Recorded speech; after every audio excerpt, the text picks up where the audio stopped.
Olá, sejam muito bem-vindas e muito bem-vindos à nossa live, que faz parte da semana do 1º de maio, das trabalhadoras e dos trabalhadores da CUT, a Central Única dos Trabalhadores.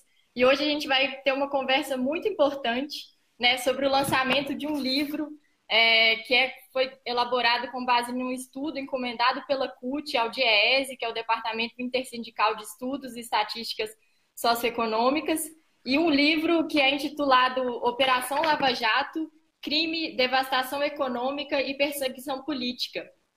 A gente está aqui hoje com 3 dos autores, né, que escreveram alguns dos capítulos desse livro, que falam um pouco, né, sobre a questão da corrupção, da Lava Jato, da devastação econômica e justamente da perseguição política, né, que foi a Operação Lava Jato, mas que traz outros elementos também, né, que pensa a questão da mídia, que pensa a questão da violência política, e certamente teremos também outras oportunidades para conversar, né, sobre esse livro, mas hoje a gente vai fazer uma apresentação geral e estamos com 3 pessoas, 3 autores muito importantes que certamente vão trazer contribuições para a gente pensar, né, o livro. E antes eu queria chamar, então, pensando, né, que essa live faz parte da Semana dos Trabalhadores e das Trabalhadoras, um vídeo aqui de uma companheira da CUT que vai, né, celebrar com a gente esse dia. 1º de maio, Dia do Trabalhador e da Trabalhadora. É um dia de grandes reflexões, de luta, de esperança e contribuição para mudanças. Mudanças para que acabem com a fome de milhões de brasileiros e brasileiras. De mudanças que nós precisamos para que a nossa nação, a nossa população tenha saúde. Mudanças para que nós, brasileiros e brasileiras, possamos ter o direito ao emprego, à renda. Mudanças no que se diz respeito a todas as pessoas. Mudanças para que todos nós tenhamos uma vida digna. Então, 1º de maio deve ser de luta e de reflexão, para que todos nós possamos ter saúde e comida na mesa. Um bom 1º de maio a todos nós. E para apresentar, então, nossos convidados muito importantes, e é uma alegria para a gente estar aqui com vocês hoje, a gente tem o William Ozaki, que é professor da FESP e diretor do INEP, que é o Instituto de Estudos Estratégicos do Petróleo, a Carol Proner, que é jurista, professora de Direito da UFRJ e também integra a Associação Brasileira dos Juristas pela Democracia, a ABJD, e o Sérgio Nobre, né, que é o presidente da CUT, está nos recebendo aqui, também agradecer muito a sua presença, Sérgio. E aí vamos passar, então, para uma fala inicial, né, tanto do William, da Carol e do Sérgio, e depois acho que a gente pode ir trocando alguma ideia aqui juntos, levantando algumas questões. William, por favor, a palavra está com você. Olá a todos e todas que nos acompanham. Quero deixar meu abraço especial para Luísa Dulce, Carol Proner, Sérgio Nobre e registrar a satisfação que é participar dessa elaboração coletiva em torno de uma resposta para o conjunto de problemas criados pela Operação Lava Jato no Brasil nos últimos anos, tanto do ponto de vista da sua subordinação internacional, quanto dos estragos que ela provocou no sistema de justiça, no próprio sistema político brasileiro, além, é claro, do desmonte intenso da indústria nacional, sobretudo nos setores de exploração e produção de petróleo, naval, engenharia pesada, construção civil e tantos outros. Nós, no INEP, o Instituto de Estudos Estratégicos de Petróleo, Gás e Biocombustíveis, viemos ao longo do último período acompanhando atentamente a maneira como a Lava Jato lidou com a Petrobras, né? Nós temos um conjunto de reflexões e pesquisas sobre os métodos de governança das empresas estatais e petrolíferas e os instrumentos de combate à corrupção, tal como são implementados em outros lugares do mundo, e por esse acúmulo, temos a convicção de que a maneira como a Lava Jato tratou a Petrobras e a indústria nacional estão absolutamente na contramão daquilo que se pratica internacionalmente. Ao invés de punir os gestores corruptos de maneira contundente e manter um ambiente adequado para o funcionamento das empresas, para que trabalhadores, poder público e o próprio mercado não se desestruturassem, aconteceu no último período, né? Então, a gente tem produzido uma série de reflexões sobre esse percurso e a gente espera que nessa quadra histórica que a gente se encontra agora, as verdades por trás daquilo que realmente foi realizado pela Operação Lava Jato venham à tona e, nesse sentido, essa construção e essa publicação coletiva são fundamentais nesse momento. Muito obrigada, William. E passar a palavra agora para a Carol. Luísa, muito obrigada por esse convite, uma satisfação estar aqui junto ao presidente Sérgio Nobre. É uma iniciativa fundamental da CUT, do DIEESE, do Instituto Lula, e nessa semana tão importante, nós temos aí o ato do 1º de maio, um ato unificado, que representa justamente a luta por democracia, empregos e vacina. Então, estou muito feliz por esse convite, acho que esse livro analisa um estudo importante, são análises de economistas, sociólogos, cientistas políticos, juristas também, a Gisele Cittadino e eu fizemos um aporte nesta área jurídica, e acho que nós vamos ter muitos outros trabalhos, mas esse, fundamentalmente, pelo relatório que tivemos dos danos, dos impactos econômicos da Lava Jato, para além dos impactos políticos e jurídicos, é fundamental para que a gente possa entender o que nos aconteceu nesses últimos anos. Então, muito obrigada. Obrigada, Carol. E aí, antes de passar a palavra para o Sérgio, nosso presidente da CUT, a CUT encomendou, né, Sérgio, para o DIEESE esse estudo, que já foi, inclusive, o estudo já foi, inclusive, publicado, está sendo traduzido para muitas outras línguas. E a novidade, né, da nossa conversa aqui hoje é justamente a publicação desse livro, né, da Operação Lava Jato, que está sendo publicado pela editora Expressão Popular, também em parceria com o Instituto Lula. E queria que você também é um dos autores desse livro e, por favor, pode fazer uma saudação inicial aqui para a gente. Eu queria saudar a Luísa, saudar a Carol. Esse dia é um dia muito especial, semana do 1º de maio. Estou muito feliz por estar aqui nessa live, porque esse tema da Lava Jato é um tema que a gente vem estudando ele já há um tempão. No início da Lava Jato, nós tínhamos a certeza de que o efeito dela sobre o emprego e sobre a economia seria violento, e o estudo que nós fizemos do DIEESE mostra, né, a devastação que foi nos empregos na economia brasileira, e é muito importante que cada brasileiro e brasileira possa ter conhecimento do que foi esse episódio, para nunca mais se repetir no Brasil. Então, fico muito contente de participar aqui dessa live. Obrigada, Sérgio. Podemos entrar agora com mais um vídeo de um companheiro sobre o 1º de maio. Companheiros e companheiras, neste 1º de maio, temos a obrigação de unir nossos esforços e expulsar o governo Bolsonaro, que vem atingindo a classe trabalhadora e todo o povo brasileiro frontalmente, atentando contra nossas vidas durante a pandemia, entregando nossas empresas estatais, principalmente os setores essenciais de água, saneamento e energia. Um governo que promove o aumento dos alimentos da cesta básica, fragiliza a indústria nacional e coloca milhões de brasileiros na linha da miséria. Viramos uma verdadeira casa de mãe Joana, onde o capital privado estrangeiro passeia tranquilamente em detrimento da nação. Queremos distribuição de emprego, renda e vacina para todos. Fora Bolsonaro!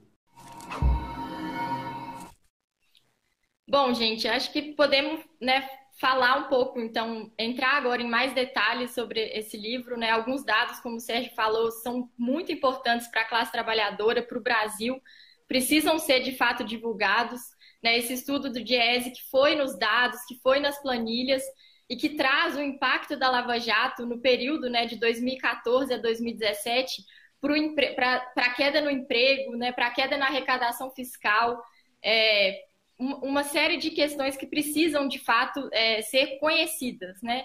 E aí eu queria perguntar também um pouco para o William, para ele falar para a gente sobre o impacto sobre a Petrobras. Né? Estamos aqui nessa atividade do Dia dos Trabalhadores e dos Trabalhadores. Não é à toa que a Petrobras foi escolhida também como a empresa-alvo, né, dessa operação de corrupção, pela identidade que ela tem com o Brasil, com a classe trabalhadora. Então, ouvir um pouco do William, um pouco esse impacto, né, desde dos poços de petróleo até o posto de gasolina, o desastre que está acontecendo na Petrobras, a fragmentação que está acontecendo na empresa e o impacto que isso tem, né, para o bolso dos trabalhadores e para as contas públicas nacionais.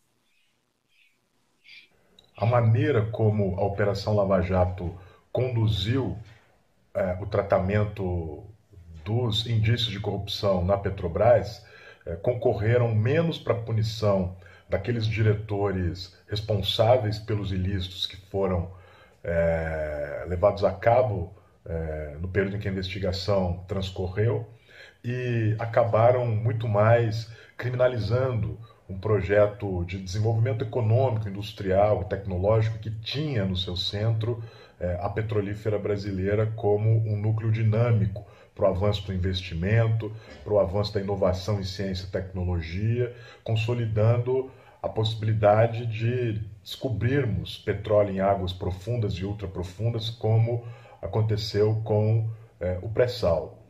Aquela Petrobras que desbravou novos horizontes no oceano, ela infelizmente não existe mais. Uma empresa integrada, né, do poço ao posto, atuando não só na produção e na exploração de petróleo, mas também em diversos outros segmentos, tem sido um objeto de esquartejamento por parte das políticas de desinvestimentos e descapitalizações que têm sido levadas a cabo desde o início do golpe. Hoje, a Petrobras sinaliza a construção de um programa estratégico em que ela deve se concentrar única e exclusivamente na área do pré-sal, que fica na costa do eixo Rio-São Paulo, e a companhia tem se retirado das outras regiões do país. Ela já não atua mais na exploração e produção de campos terrestres ou de águas rasas. Ela tem vendido 8 das suas 13 refinarias. Ela abriu mão da atuação no segmento de energia renovável, com os biocombustíveis, a solar e a própria energia eólica. E, além disso, desmontou toda a infraestrutura do setor de gás e logística que veio sendo adensada, sobretudo no período dos governos Lula e Dilma, né? O resultado de tudo isso é que o Brasil se torna um produtor de óleo cru e um importador de derivados, né? Então, o efeito colateral disso, a gente tem observado na vida cotidiana das pessoas, por exemplo, o aumento sistemático no preço dos combustíveis, da gasolina e do diesel, além da fixação de um preço impeditivo para o consumo de gás doméstico e do botijão de gás. Além disso, a redução dos investimentos da Petrobras tem um impacto econômico bastante negativo para o conjunto da economia e em especial para os trabalhadores.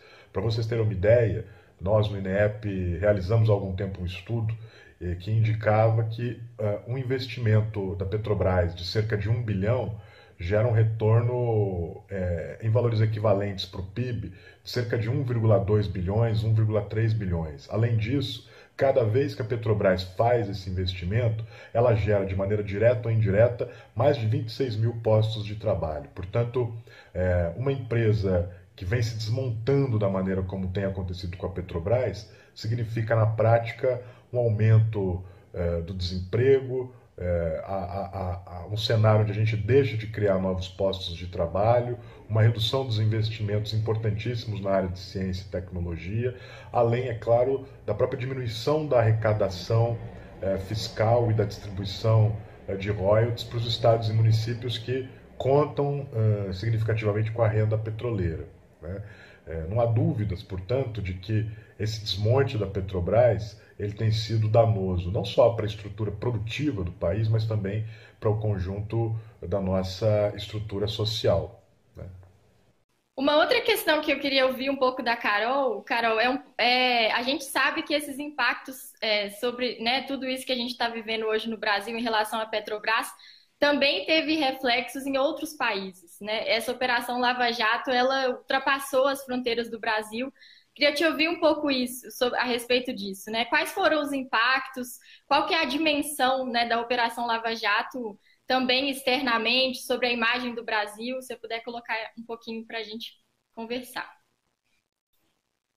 Veja, Luísa, e me somando ao que disse o William Nosaki, a importância desse estudo, em primeiro lugar, foi os números que dali surgiram, desse estudo do DIEESE, CUT, 4,4 milhões de postos de trabalho perdidos, sendo 1,1 milhão na construção civil, 172 bilhões de desinvestimento, né? 47,4 bilhões de renúncia fiscal, né? Renúncia de impostos. Esses números demonstram, portanto, que a Lava Jato mirava muito mais do que a perseguição política de um líder ou de um partido. Isso é algo que no plano internacional, pelo que você me pergunta, tem sido percebido.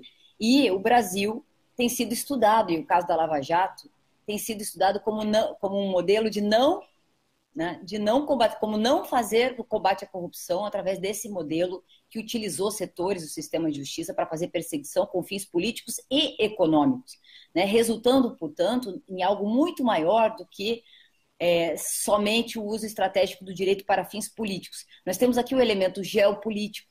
Nós estamos vendo hoje, vivendo a dramática situação até da geopolítica da vacina. Por que não teríamos uma geopolítica que mirasse a Petrobras, a Eletrobras, as estatais ou as empresas de economia mista do país? Então, do ponto de vista estratégico, a gente usa muito a palavra lawfare, e o lawfare aqui não se restringe somente ao principal, vamos dizer, perseguido desse processo, o ex-presidente Lula, né, que agora se redimiu, digamos, depois de 580 dias preso, de toda uma história, uma biografia contestada, de uma eleição fraudada, e sim, né, de algo que vai além, um uso estratégico do direito para fins políticos, geopolíticos, militares e comerciais.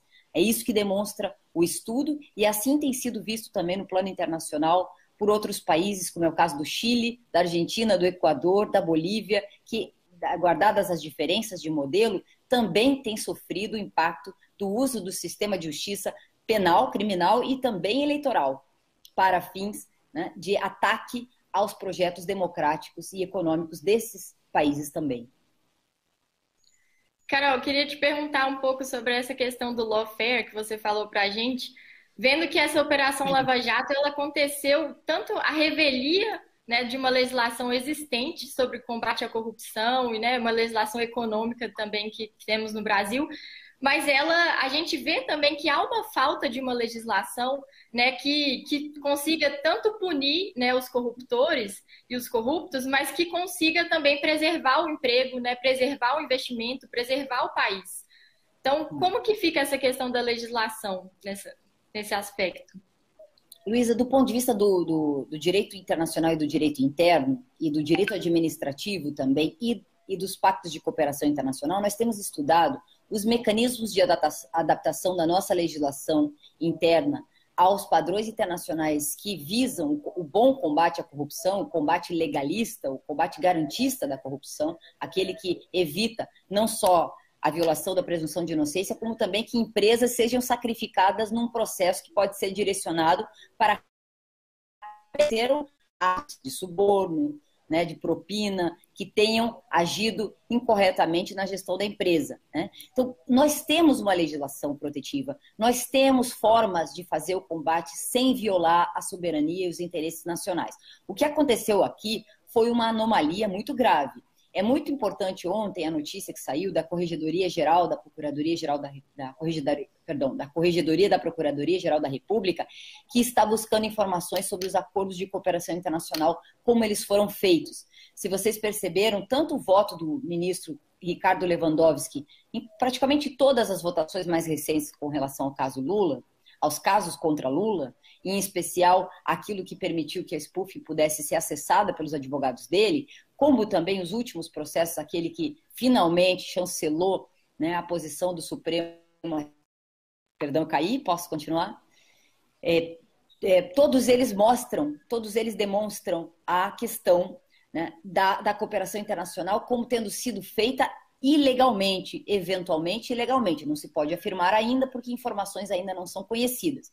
Isso significa que o magistrado da época e também procuradores da Lava Jato, que fizeram parte da operação e da força-tarefa, valeram-se das chamadas zonas cinzas ou de um grau de discricionariedade que demonstrou, né, de alguma forma, a violação da lei, do acordo bilateral, do MLAT, do acordo bilateral, e da legislação que deveria ter sido observada e que passa pelo poder executivo, de uma forma muito simplificada.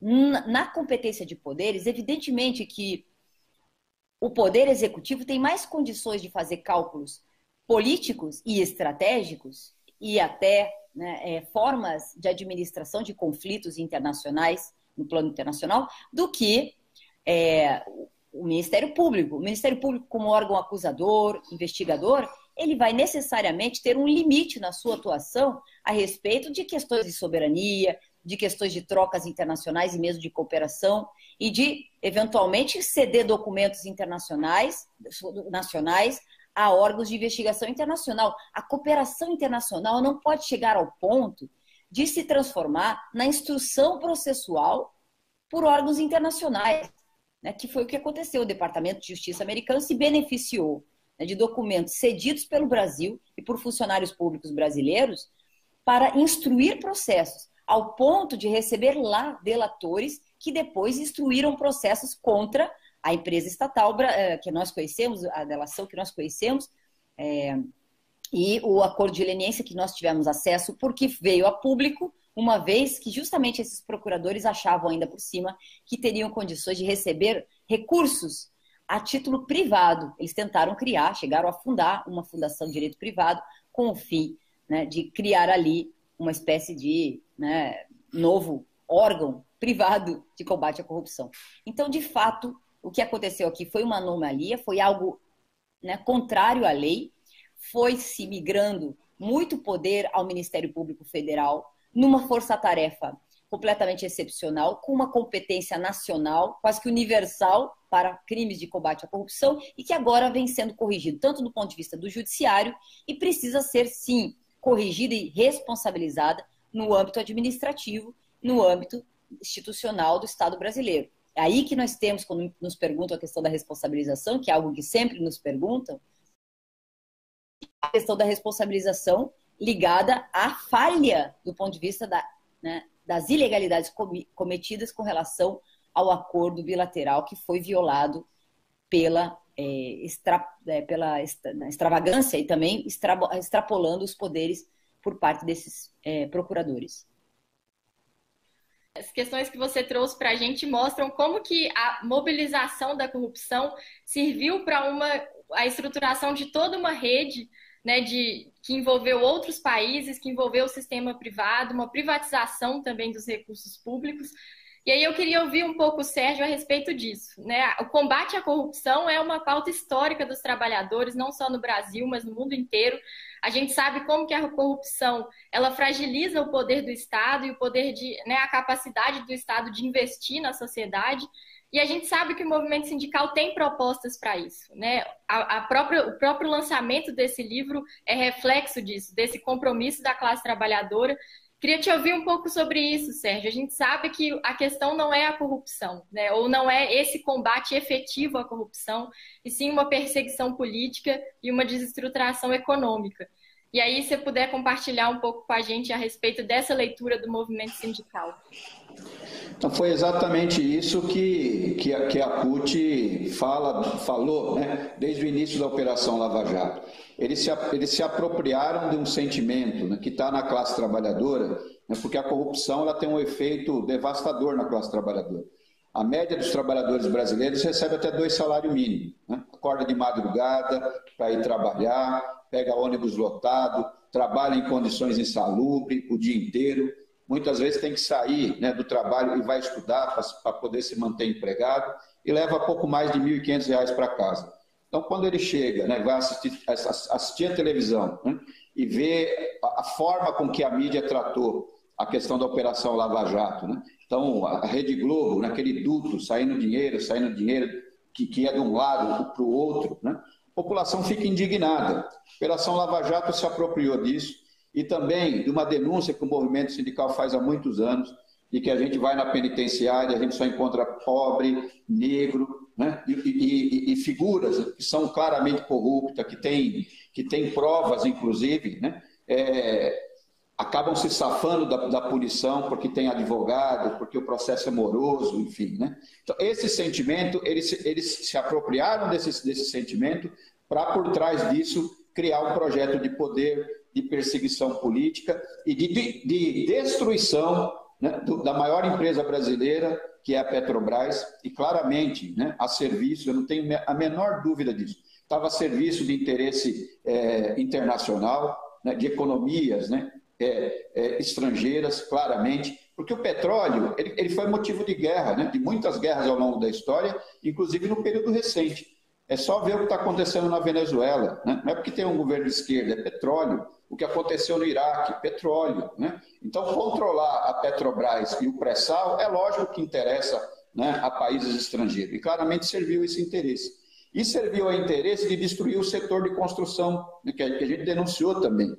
Porque o setor de engenharia era um setor nacional, eram empresas brasileiras, né, de alta tecnologia, que estavam ganhando concorrência na África, nos Estados Unidos, na Europa, e lógico que isso incomodou empresas de lá. Então, quebrar essas empresas, como aconteceu, servia a interesse internacional. Então, claro que o combate à corrupção é uma bandeira histórica da classe trabalhadora, mas a Operação Lava Jato não combateu a corrupção, muito ao contrário. Ela se aproveitou desse sentimento para, por trás, virar, né, um instrumento de perseguição política e de destruição, né, das empresas brasileiras, atendendo a interesse internacional. Sim, Sérgio. E tem um outro aspecto que eu acho muito importante também desse estudo, é que ele mostrou que o impacto da Lava Jato não foi só sobre a economia do petróleo, né? Ela impactou a economia brasileira como um todo. Alguns dos números já mostram aí, né? A Carol trouxe mais de 172 bilhões de reais, né, que foram deixados de ser gerados pela economia, né? Pensar também a dimensão do multiplicador dessa renda circulando, quase 4 milhões e meio de emprego. Mas esse estudo, né, que a CUT encomendou ao DIEESE, que a gente está lançando em livro agora, ele mostra que o impacto sobre a economia, sobre o emprego, sobre a ciência e tecnologia, né, que agora a gente está vendo a falta que esse recurso faz para a gente desenvolver uma vacina, etc., teve um impacto para outros setores, né? E eu acho que é importante a CUT, como uma central única, colocar isso, né? Como que outros trabalhadores da construção, dos setores de transporte, de alimentação, imobiliário, enfim, foi um impacto de fato generalizado sobre a economia brasileira, e qual que é, né, então, a visão da CUT, uma leitura mais global desse processo?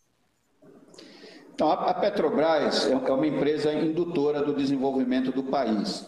Então, no período em que o presidente Lula governou, ele dizia, né, que conseguiu reativar o setor naval porque a Petrobras, né, por determinação do governo, resolveu fazer os navios e as plataformas aqui no Brasil, não em Singapura. Então, você ressurgiu, né, todo um setor naval que estava morto no país.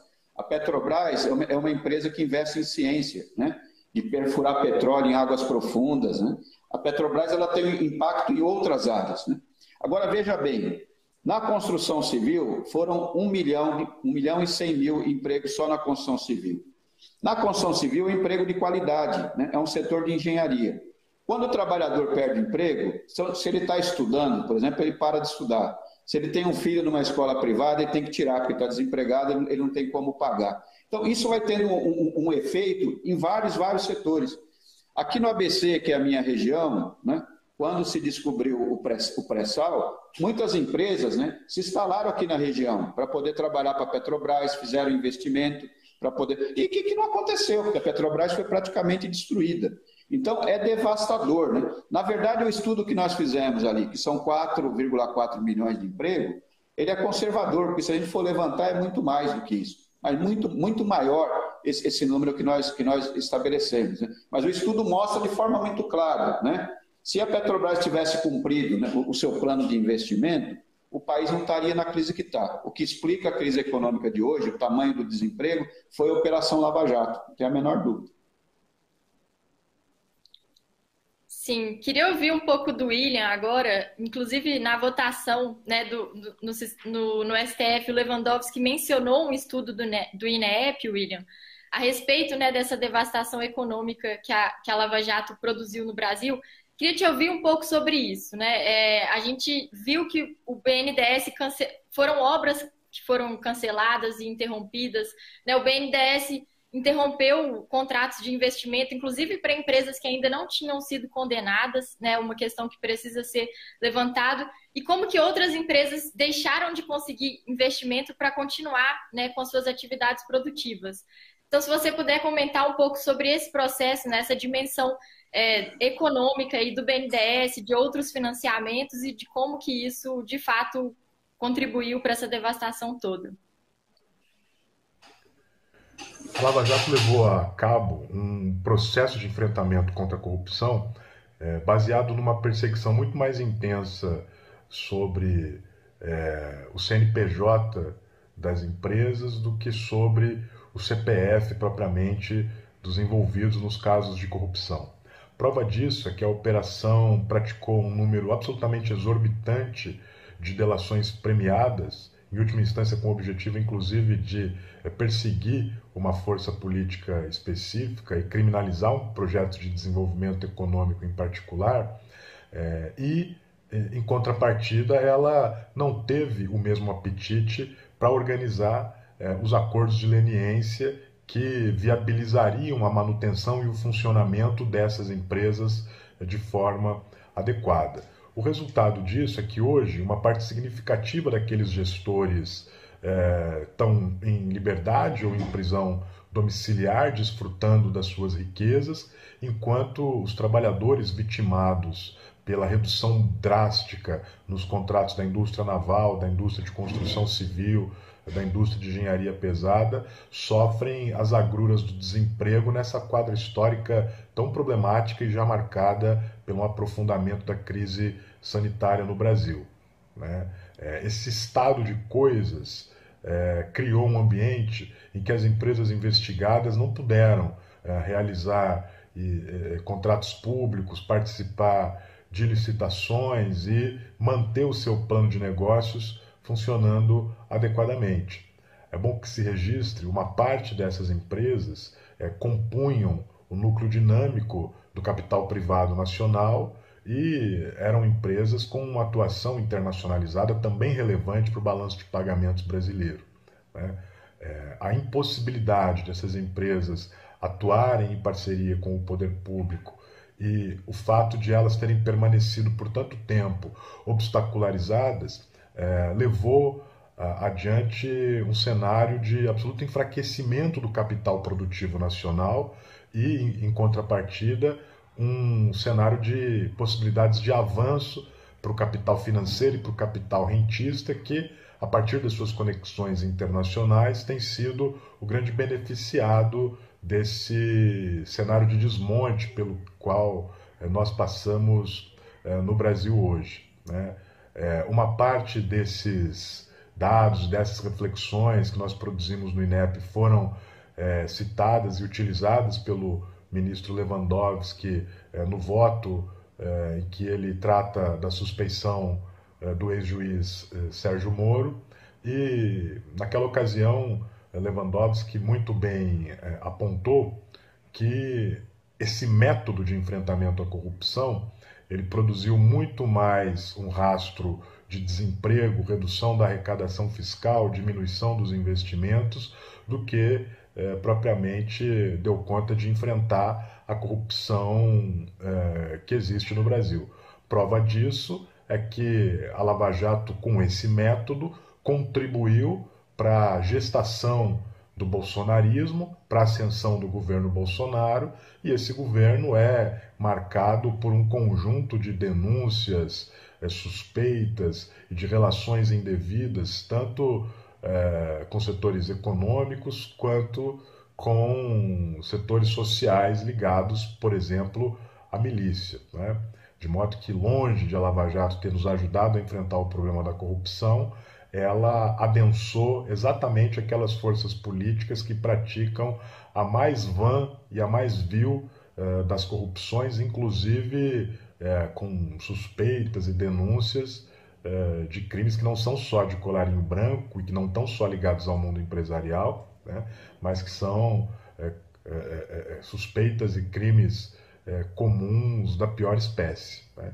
Então não há dúvida de que a Lava Jato, ao fim e ao cabo, estimulou muito mais forças políticas corruptas, antidemocráticas e antirrepublicanas do que concorreu para nos ajudar a enfrentar os problemas dessa complexa relação entre o poder público e a iniciativa privada no Brasil.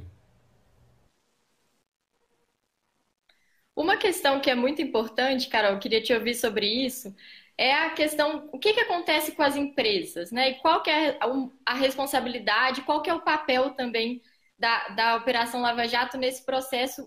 É um debate superado? A gente sabe que teve os casos, por exemplo, da Volkswagen, da Siemens, de outras empresas de outros países que passaram por denúncias de corrupção, mas as empresas seguem funcionando, né? Os empregos garantidos. Como que está essa discussão, né, da responsabilização? Qual que é o modelo que a Lava Jato propôs e como que está esse debate no Supremo Tribunal Federal?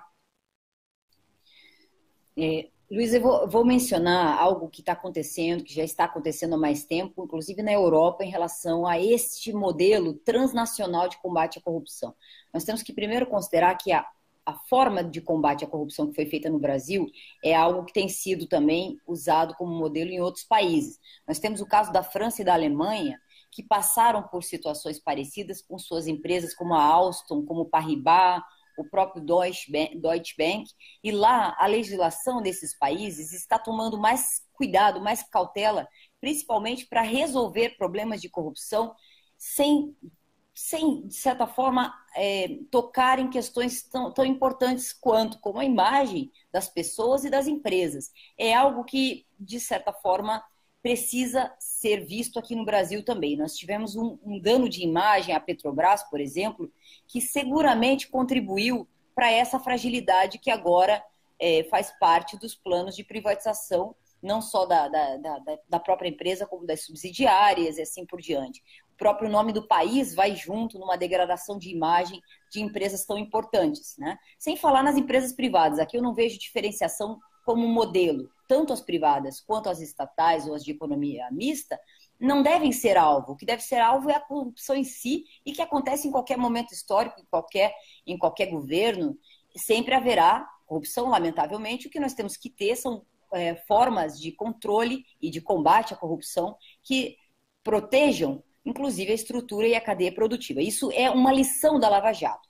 Quer dizer que isso foi resolvido com as sentenças contra o ex-presidente Lula ou contra os outros processos que também foram abusivos contra pessoas e contra instituições e empresas? Não. Ainda temos problemas sérios. O modelo de combate à corrupção brasileiro precisa ser aprimorado para evitar que isso aconteça. Nós temos um debate muito importante, conversava com o presidente Sérgio Nobre antes, nós temos um debate muito importante a respeito, né, do papel do Ministério Público neste processo. Será este órgão o mais adequado a fazer esse tipo de cálculo, né, de garantia das imagens das empresas e daquilo que deve efetivamente ser preservado e aquilo que efetivamente deve ser controlado e responsabilizado? Será isto?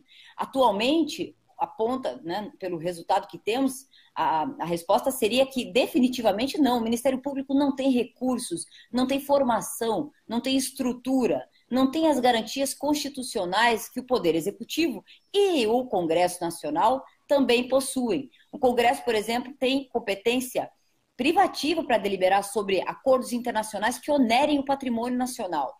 Aí já teríamos uma questão muito importante, ou acaso a Lava Jato não onerou o patrimônio nacional? Disso se trata exatamente esse estudo. Então, se nós deixarmos de olhar os casos especificamente, a especificidade do caso do ex-presidente Lula, das provas ilegais, né, da prisão antecipada, de todos esses detalhes processuais e penais que foram utilizados contra ele, a flexibilidade das garantias, se nós ampliamos um pouco a lente para olhar o que está acontecendo de fora para dentro, nós vamos perceber as técnicas de extraterritorialidade, né, de punição coercitiva unilateral por parte dos Estados Unidos, por um sistema de utilizar a corrupção sistêmica transnacional, tal qual se utiliza o combate à arma, o combate a drogas, internacionalmente falando, o combate ao tráfico de órgãos, de pessoas, de seres humanos. Quer dizer, a corrupção internacional é tratada como um terrorismo, grandes crimes que exigem flexibilidade, né, e cooperação internacional máxima. Será mesmo que nós devemos fazer isso? Ou será que nós podemos entender que a Lava Jato é uma estratégia assumidamente militar e de economia de guerra de um imperialismo reinventado? Então, o que nós estamos aprendendo agora na América Latina é perceber que essa cooperação internacional oferecida por essa ideia de combate à corrupção sistêmica transnacional não é neutra. De forma alguma é neutra, que isso faz parte de um novo tipo de guerra silencioso, e aqui não é teoria da conspiração, é meramente entender as coisas no seu devido lugar, né? Nós estamos numa guerra que passa também pelo direito e que é muito efetiva, porque utiliza a legitimidade do sistema de justiça, a legitimidade dos atores do sistema de justiça, um juiz, sua vestimenta, né, que vai à rede de televisão, se transforma num herói nacional de combate à corrupção. Vocês veem, claro, a aliança com a mídia, nós vimos os procuradores de Curitiba, chega a ser vergonhoso para nós, eu sou de Curitiba. É vergonhoso. Eu saía do aeroporto, tinha lá um outdoor com aquela composição de procuradores como se fosse a Liga da Justiça. Eu não sei o que foi que deu na cabeça deles naquele momento de achar que eles chegariam a esse ponto. Então, de fato, nós temos aí uma estratégia que envolve mídia, que envolve prêmios internacionais, que envolve a Transparência Internacional e outras ONGs que estão envolvidas nisso, inclusive no aproveitamento econômico dos acordos de leniência. Nós temos que descobrir no sentido literal da palavra, o que aconteceu nos acordos de leniência da Odebrecht, de todas essas empresas da OAS, e porque não justifica um segredo de justiça que envolva tanto patrimônio nacional e tantos interesses nacionais. Nós temos que entender que as informações que estão presentes na spoofing são de interesse público, porque são lesivas e podem vir a lesar ainda mais no futuro. Quer dizer, se não voltar uma lava-jato tal qual, isso seria muito difícil, porque as condições dadas naquele momento histórico de 2014 para cá são impossíveis de se repetir, pode ainda haver, né, o uso desses mecanismos para lesar, sim, empresas, para lesar empregos, para destruir a autonomia e a soberania do país no futuro. Então, o modelo ainda está de pé, a cultura lavajatista, como nós estamos vendo em muitos exemplos, continua de pé, o produto da Lava Jato, o bolsonarismo, Jair Bolsonaro eleito, continua forte, então o trabalho jurídico é muito grande, né? O trabalho de construção e reconstrução de um marco normativo mais aprimorado e que perceba que essa era uma armadilha contra os interesses nacionais. Sérgio, essas questões que a Carol trouxe para a gente mostram, né, o impacto da Lava Jato sobre a soberania nacional, é uma coisa que tem sido bastante falada, e a classe trabalhadora tem uma proposta de soberania nacional, que é a soberania nacional e popular, né? Queria te ouvir um pouco sobre isso, desses impactos da Lava Jato.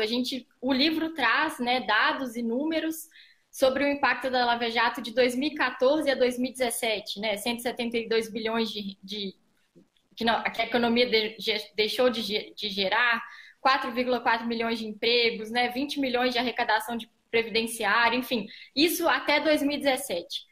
Mas a gente sabe que o impacto da Lava Jato, concreto e também identitário, simbólico, etc., continua até hoje, né? De lá para cá tivemos a eleição do Bolsonaro. Queria te ouvir um pouco sobre isso, né? Como que esse processo se arrasta e vai se acumulando. A Lava Jato tinha como um grande objetivo ser um instrumento de perseguição à esquerda, em especial o PT. e tinha, né, como grande alvo a prisão do presidente Lula. A Lava Jato criou todas as condições para o golpe de 2016, que afastou de maneira criminosa a presidenta Dilma e mudar a direção e os rumos do país. Eles prenderam de maneira criminosa o presidente Lula, inocente, sem nenhum crime, como agora o STF acaba de reconhecer, anulando os processos do presidente. E o objetivo era o de fraudar as eleições de 2018. Então, o movimento sindical, o movimento social falou isso à época. A prisão do presidente Lula ilegal só tinha um objetivo: tirar o presidente das eleições. E todos os institutos de pesquisa mostravam que, se o presidente fosse o candidato, não teria segundo turno. O presidente Lula ganharia a eleição de 2018 no primeiro turno. E aí as consequências, né? Porque nesse processo, né, elege Bolsonaro, e aí o Sérgio Moro vira ministro, né? Descaradamente vira ministro do Bolsonaro, e vem toda uma onda de destruição de direitos da classe trabalhadora, o desmonte da legislação trabalhista, né? Eles acabaram com todo o sistema de proteção social, criaram, né, as condições para você terceirizar de forma ilimitada no nosso país, que é uma coisa absurda, né? E podemos falar mais, né? Porque essa tragédia que nós estamos vivendo hoje na pandemia, né? O negacionismo do Bolsonaro.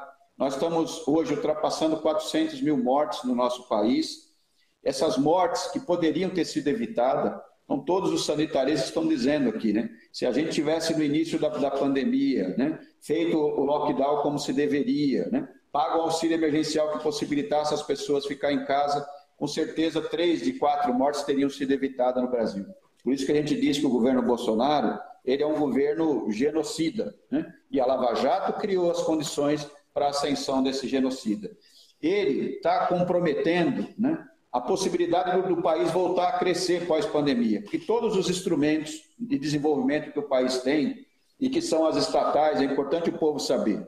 O Brasil não tem grandes empresas nacionais capazes de fazer os investimentos que o país precisa para se desenvolver. Sempre que o Brasil cresceu, foi com planejamento do Estado e investimento público. Então, nesse momento, ele está fatiando e privatizando a Petrobras, por isso que os petroleiros estão em greve, porque estão entregando a Petrobras para o interesse internacional, eles estão com o planejamento de entregar todo o setor elétrico brasileiro, eles estão privatizando os Correios, e os Correios, poucas pessoas sabem, né? Correio não é para entregar a carta, não. É uma empresa de logística que chega em todos os cantos do país, né? É de interesse nacional e eles estão desmontando. E a volta da pobreza. Se tem uma coisa que deixa a gente muito indignado nesse momento, é a gente vê nas capitais do Brasil inteiro, famílias inteiras que estão dormindo nas calçadas, passando fome, pedindo nos faróis, na porta do supermercado. E a fome, a gente tinha resolvido esse problema no nosso país. A gente tinha resolvido, não se via mais esse tipo de coisa e voltou. E agora o desemprego, que é o flagelo total. Porque o trabalhador, quando ele perde emprego, ele perde tudo, né? Ele não sabe se ele vai poder pagar aluguel, se ele vai sustentar a família dele, é o flagelo total, né? E o número é muito maior do que dizem. O desemprego é muito maior do que 15% que eles estão apontando. Então, o Brasil vive uma tragédia. E essa tragédia teve um responsável, né? O grande arquiteto dessa situação que nós estamos vivendo foi a Operação Lava Jato. E é importante que a classe trabalhadora saiba disso, para que isso nunca mais volte a acontecer na história do nosso país. Obrigada, Sérgio. Vou chamar mais um vídeo agora de um trabalhador para comemorar o Dia do Trabalho, 1º de maio. O 1º de maio se reveste de importância fundamental para toda a classe trabalhadora.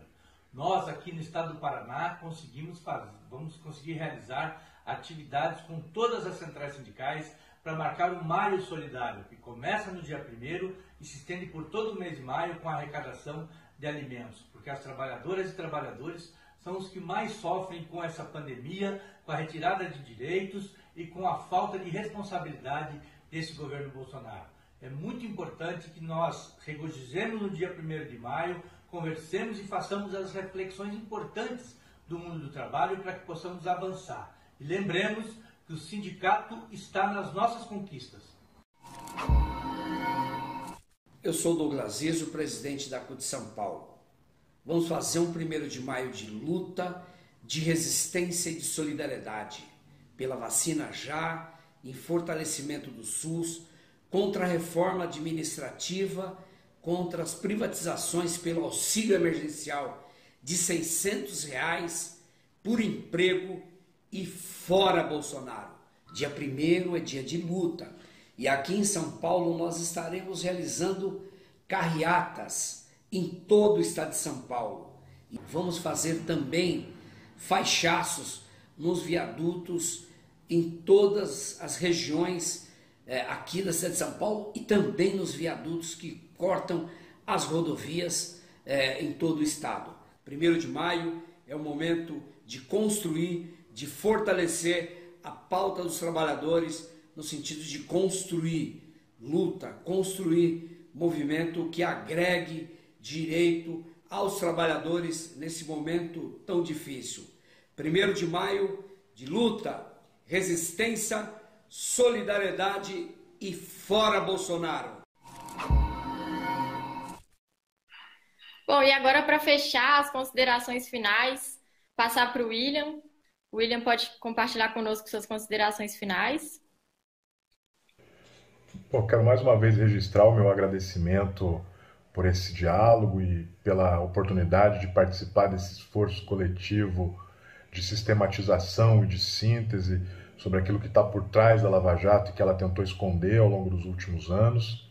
Penso que a maneira como a operação levou adiante esse enfrentamento à corrupção acabou contribuindo para que o Brasil se desencontrasse de si mesmo, e nesse momento em que as verdades voltam a aparecer e vir à tona com o restabelecimento dos direitos políticos do presidente Lula, a suspeição do ex-juiz Sérgio Moro, esse debate é fundamental para que o país possa se reconciliar consigo mesmo e encontrar o seu caminho em direção a um futuro onde a gente possa restabelecer uma relação entre Estado e iniciativa privada que seja democrática, republicana, que responda e corresponda aos interesses sociais e econômicos do Brasil.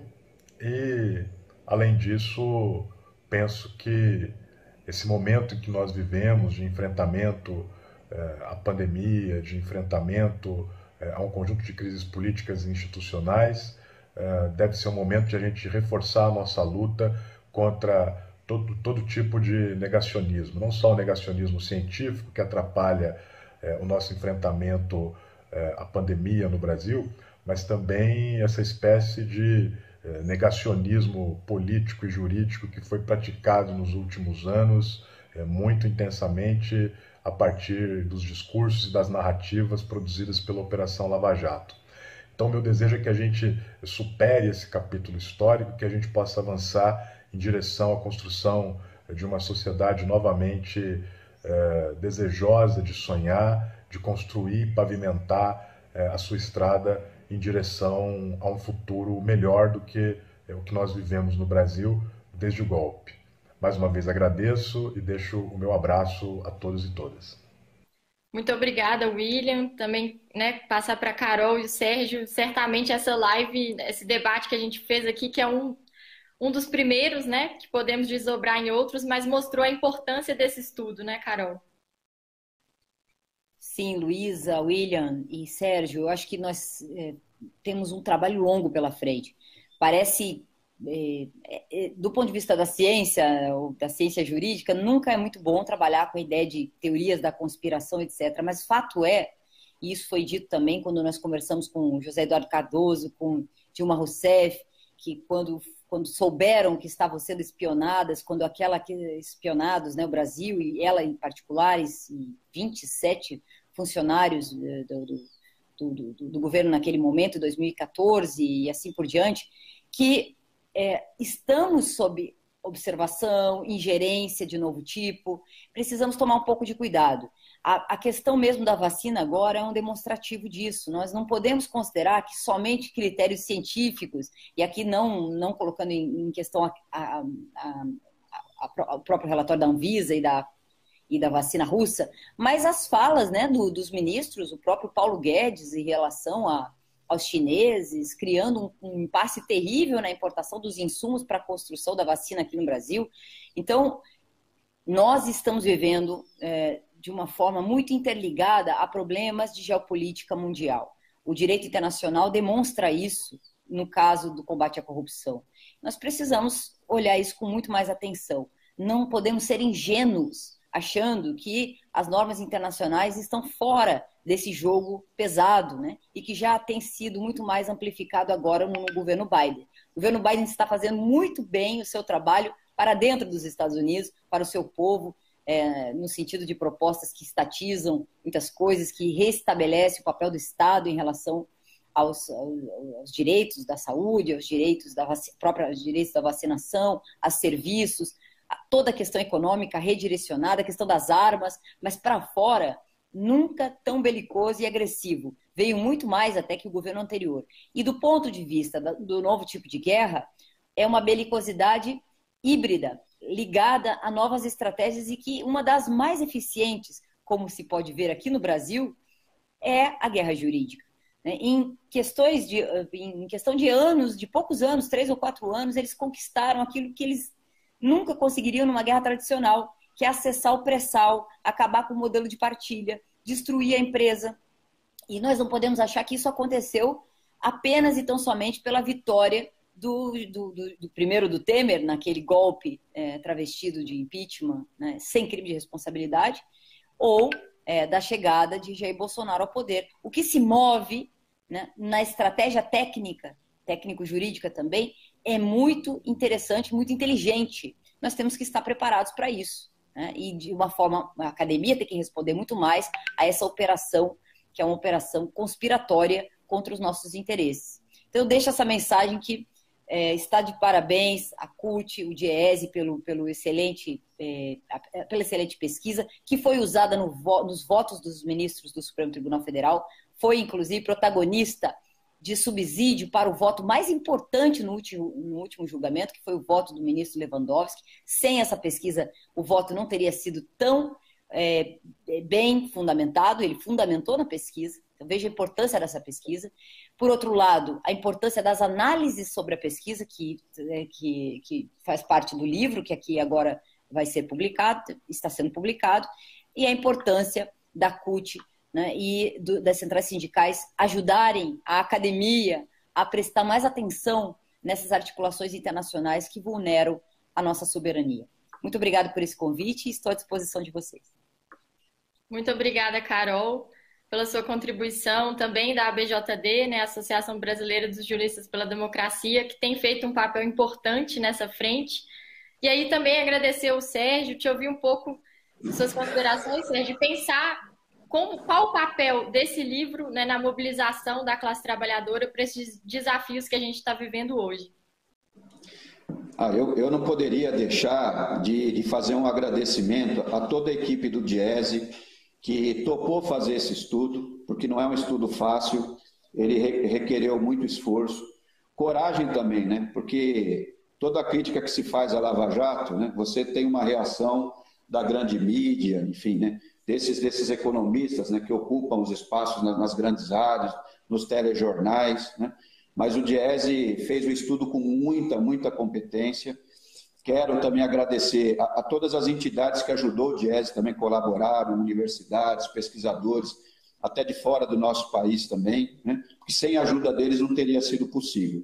Queria também agradecer a todo mundo que organizou essa live aqui, porque é muito importante. O ano que vem nós vamos ter eleições, e as eleições do ano que vem vai definir os rumos do país, na minha opinião, pelo menos pelas próximas décadas. E é muito importante que o povo, a classe trabalhadora, entenda o que aconteceu, né, no Brasil de 2013 para cá, o papel que a Lava Jato teve na ascensão da extrema-direita, na retirada de direitos da classe trabalhadora, e o quanto é importante a gente retomar isso nas eleições de 2022. Então, essa live aqui, né, quem assistiu, eu não tenho dúvida que está muito esclarecido, né, daquilo que aconteceu, e vai estar preparado para fazer a mudança que a gente precisa em 2022. Quero agradecer a Carol também, que foi uma aula, né, um aprendizado, né, a fala dela aqui, isso é muito importante. E nesse período aqui, nós temos que fazer muito isso mesmo, dialogar com o povo, né, para que o povo tenha conhecimento, para que haja debate político, para que as eleições do ano que vem sejam uma eleição de debate de alto nível e que o Brasil recupere o caminho da democracia, do crescimento, do respeito aos direitos, né? E queria terminar aqui, né, desejando a toda a classe trabalhadora, embora estamos num momento muito difícil, né, um grande 1º de maio, porque o momento é difícil, mas é nos momentos de dificuldade que a classe trabalhadora sempre dá grandes saltos, né? Então a gente nunca deve perder a esperança, né? Então um grande abraço à classe trabalhadora, um grande 1º de maio a todos e todas. Obrigada, Sérgio. Lembrar, então, que o livro está sendo lançado agora no dia 10 de maio, né, em formato digital e impresso. Convidar a todos para conhecer o livro depois desse debate tão importante. E convidar a todos também para a atividade, como disse o presidente Sérgio, do 1º de maio unitário dos trabalhadores agora no sábado. Grande abraço.